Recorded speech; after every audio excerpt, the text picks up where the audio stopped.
शिक्षा नीति करेगी नवयुग का निर्माण, आने वाला समय देगा इसका प्रमाण। सुप्रभात आदरणीय प्रधानाचार्य, अध्यापिका एवं मेरे मित्रगण। आज मैं आप सभी के सामने हिंदी दिवस पर नई शिक्षा नीति के विषय पर चर्चा करूंगी।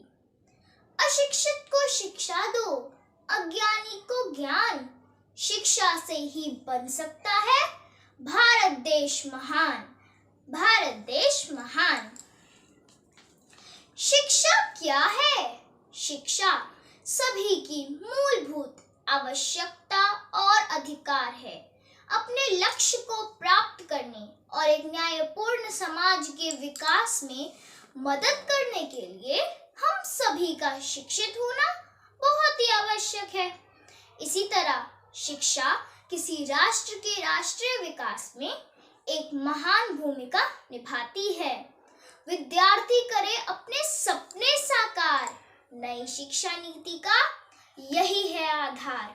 नई शिक्षा नीति 2020 के अंतर्गत कक्षा 5वीं तक के सभी छात्रों को मातृभाषा, स्थानीय भाषा और राष्ट्रभाषा में ही अध्ययन करवाया जाएगा।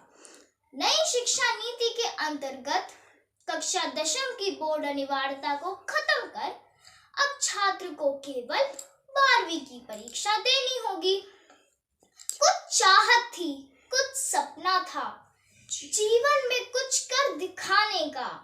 नई शिक्षा नीति के दौरान हासिल कुछ नया कर जाने का। नई शिक्षा नीति का उद्देश्य गुणवत्तापूर्ण शिक्षा को बढ़ावा देना, बच्चों की आंतरिक क्षमताओं को पहचानना और मजबूत किया जाना एवं छात्रों को नैतिक और नैतिक मूल्यों के बारे में शिक्षित करना है।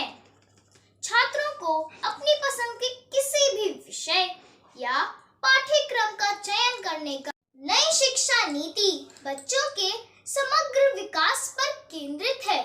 भारत इस शिक्षा नीति के उचित कार्यान्वयन के साथ एक बेहतर राज्य प्राप्त करने में सक्षम है। शिक्षा ही है जीवन का आधार, इसके बिना है जीना बेकार। धन्यवाद।